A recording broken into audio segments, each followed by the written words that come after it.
So, in this video, I'm going to share a story of a series of experiences that completely changed my life. All right, so let's begin.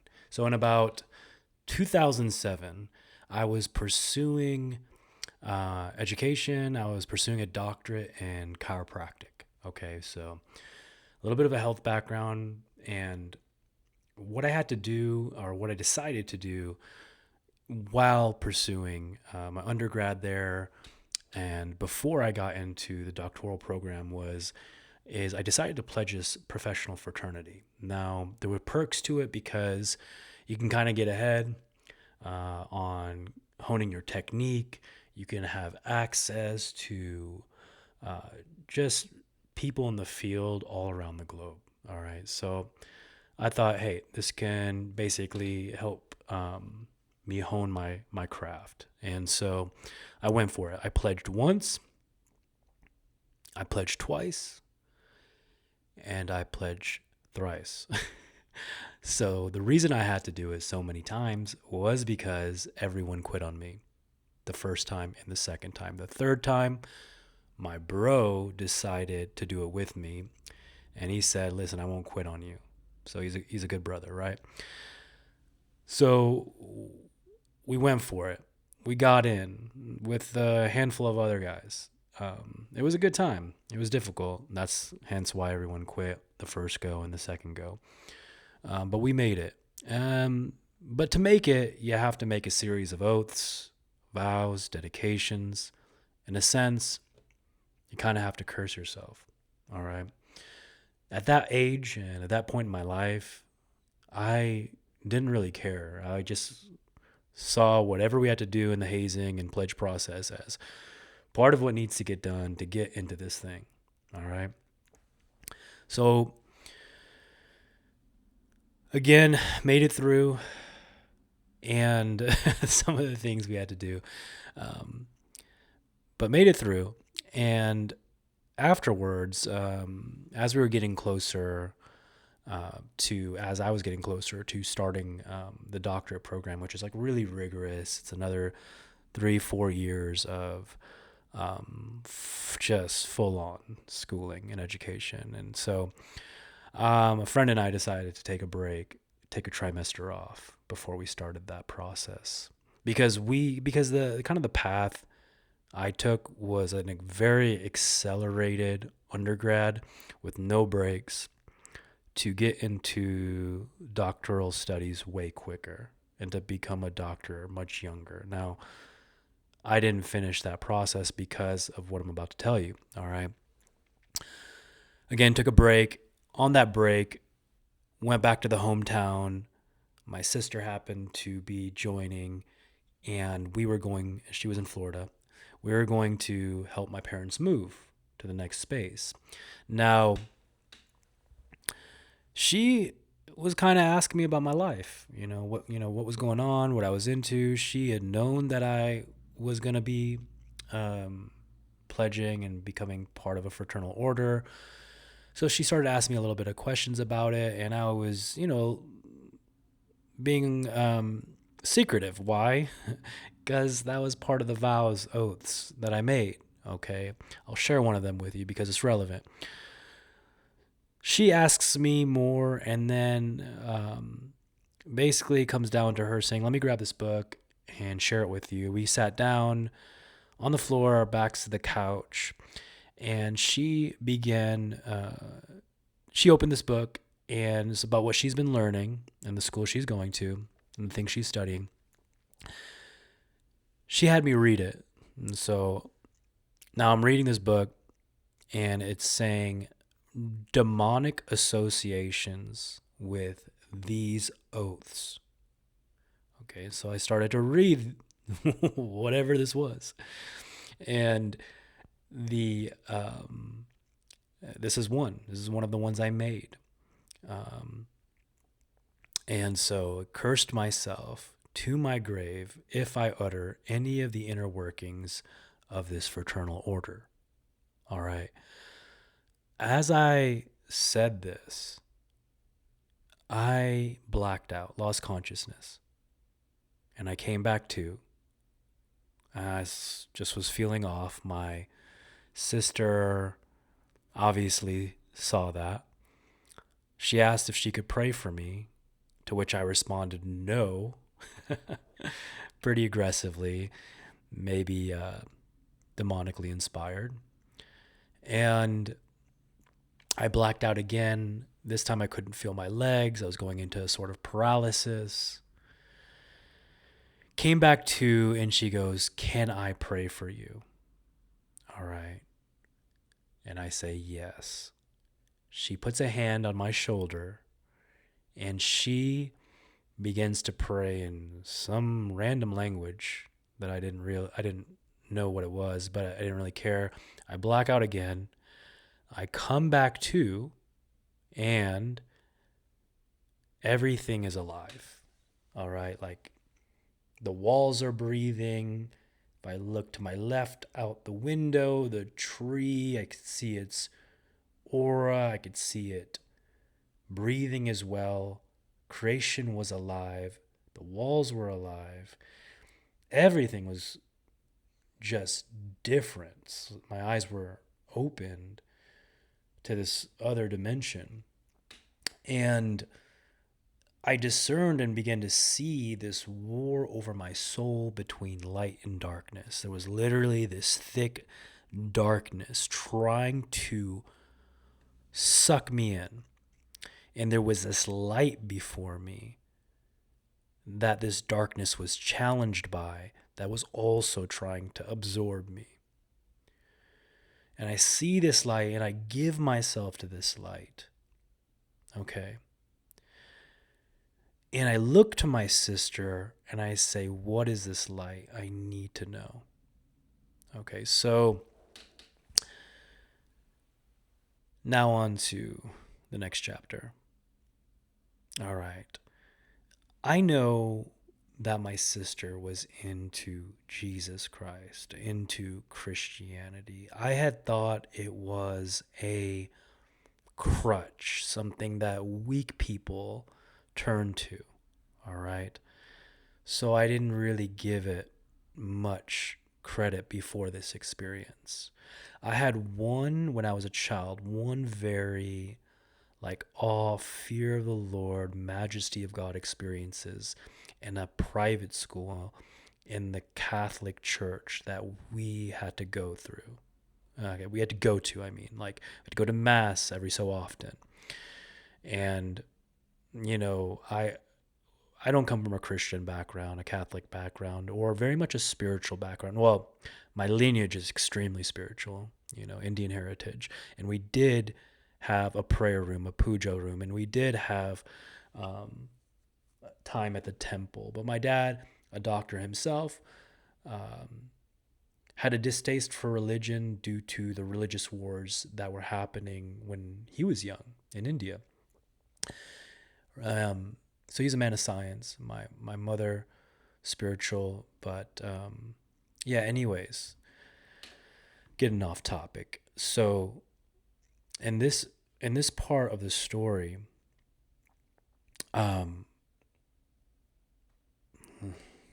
basically, I'm going through this experience, and I want to go visit where what my sister where she's at, studying what she's studying, and learn more. Okay, so apparently, okay. Now, interestingly, kind of a backstory to my sister in that experience was that she was studying some materials regarding deliverance at this school of ministry she was going to. Now, she had already taken this class, but was prompted to take it again. And she just listened. She took the class again, and they had new material, and the material was on the interconnection between Freemasonry and fraternal orders. All right. So that her obedience to taking that class a second time led to what happened to me. Okay. Some of you know my story, so Now, um, this experience happens, and I go to Florida now. Okay, so I'm headed to Florida, and I'm there. And to shorten the story a little bit, I go to the church that my sister's going to. I'm extremely offended by what I'm seeing, but my sister placed me between two of her guy friends. I feel stuck. Anyways, at the end or towards the end, I just get up to leave because I'm kind of done with it. As I open the door to leave, this guy, this dude who's speaking, calls me out, says, "Young man, I have a word from God for you." Everyone's looking at me now, and so this is what I came here for. So let me just, I guess, turn around and start walking towards the front. He said, "Come up here." So I walk up there, and as I'm walking up there, I start trembling. I start sweating. I'm super nervous, and I don't know why. Okay. All of a sudden, he just starts rattling off things about me that my sister didn't even know. And he starts just calling out the gold in me, telling me things about my future. And I don't really remember all that he said because I'm having this kind of full body somatic experience with it. And I'm starting to realize the presence of God. And I fall to my knees and I just say, God is real. Okay. Now, this experience happens, wrapping it up. I say I want to get baptized. Now, we decide to do this baptism. I think it was the following morning. Okay, in the ocean. This is in Florida, Siesta Key Beach. I wanted to get baptized in the ocean. So that night, yeah, I go to sleep just like a new person. All right. And in the night, or kind of in the early morning, I think I'm waking up for real. What I'm waking up into is what I would call an ungodly trance. So I wake up, but I'm in a different augmented reality, and this reality is gruesome. Everything is covered with blood, and I hear hundreds of voices speaking in these, what I would just consider demonic tongues. And I would hear whispers, "You're gonna die. I'm gonna kill you. You're not gonna live. It's over and over." And I wasn't trained in how to deal with this at all. So I'm frightened. I'm in ungodly terror. And I just know that if I can get the name Jesus out of my mouth, if I can just say the name, I'll be free. And what felt like minutes, I was able to fully enunciate, fully say the name Jesus. And now when I said that, everything shattered. And I came to out of that. Everything broke. It shattered. And I was like, oh my gosh, I need to get baptized. So we did that. Okay. On to the next chapter. I'm now back. I leave Florida. I'm back in Iowa where I'm going to school. And I'm just on fire, obviously, for God at this point. And I am just spending time in prayer. All right. My sister also gave me a Bible. I'm reading that. I'm spending time in prayer. I'm just seeking to commune with the Holy Spirit. And I was led to do this through stillness. So I would just lock myself in my room in this kind of dormitory setting. And I would just be in this place of stillness and prayer for hours, having all types of wild experiences with God. And My friends, in college, they had no idea what was going on with me. I had changed. Okay.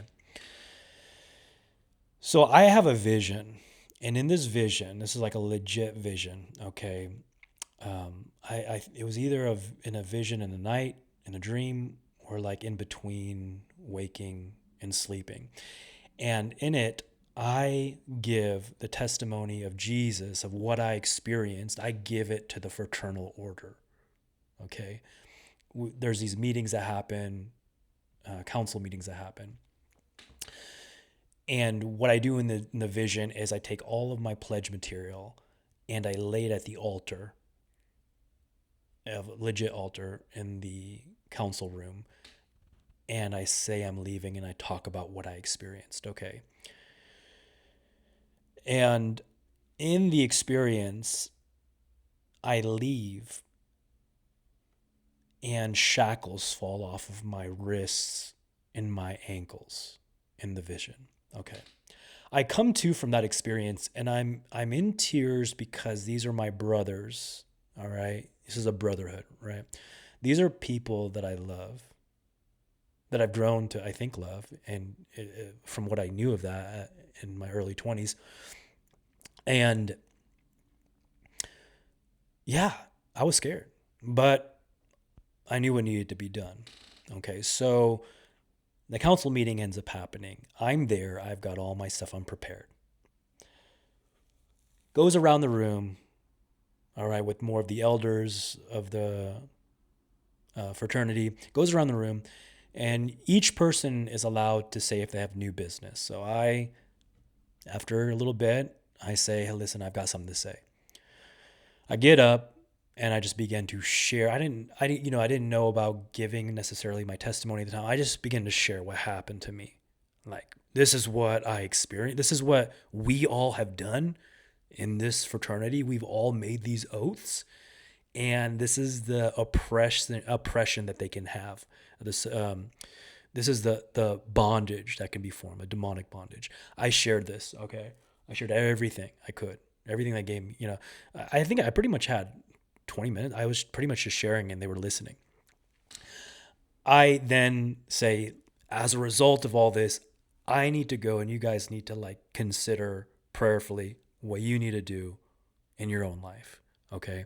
So I lay all the stuff, all the pledge, all like the stuff you get. There's a bunch of things you get as you become a brother and as you go through further degrees. Okay. Let me remind you, fraternal orders, sororities, all that, it's interconnected with Freemasonry and all of that. Now, as I'm about to leave, everyone's just stoically looking at me. Some of them look extremely angry. Some of them look concerned. Some of them don't know what to say. A couple of them could get up and give me a hug. And they said, do what you need to do. And you start to walk out. I know one person stopped me and said, listen, you're very troubled. This wasn't real, what you experienced. This could be like insanity or whatever, all of this stuff. So I'm hearing these different things. I hear my brother, my blood brother, Neil, I hear him say, I'm going with him. Okay. So my brother gets up and he walks out the front door with me. Now, in the vision I had, I didn't expect like that extra detail, like my brother, in a sense, being delivered as well. And he began his own journey, his spiritual journey. And that was beautiful as well. It has been amazing. And now this happens, okay? And it changes my life. As you can tell, it changes my life, okay? Later, I would receive this direction, this reverberating voice of the Lord speak within me. Through union with me, everything else will flow. Now, that's another segment of this story that I'll get into in another video. But I just, as I'm wrapping this story up, I just want to share, like, what can this mean for you? First of all, Jesus is the light of the world. Second of all, when you unify with Christ and the Godhead, you become a light of the world. Okay? And you displace darkness. Okay? So right now, through being unified with Christ, I am actively and passively displacing darkness. Even just sharing the story. Like some of you who are watching, like what does this mean for you? What does this video have to do with you? Some of you may have been listening and been experiencing something as a result of me just sharing this real testimony, experience, this story I had with the divine. Okay. And I pray, that something that I'm saying sets you free. Something that I've said in activates you in a sense of causes you to desire to know God in a deeper way. Okay? This changed my life. This set me on a course that I would have never anticipated or expected. Okay. Now, that was in 2007. Wow, almost 20 years. Okay. And my story has sometimes kind of like Indiana Jones adventure type vibes, and also devastating loss in terms of health stuff that I battled for my life. It has numerous experiences with God that I believe I'll tell in given story form on this channel as time goes on. You know, that what I was studying, all the health stuff I studied, began to become formed into something different, something I didn't anticipate as well. Been able to help a lot of people through the fusion of my experience with God and health. So, yeah, I'll just leave it there. And I'd love to hear from any of you, any comment, anything that stood out for you, anything you want me to elaborate on, go deeper on in story form or in teaching. But yeah, that's it. All right. Peace.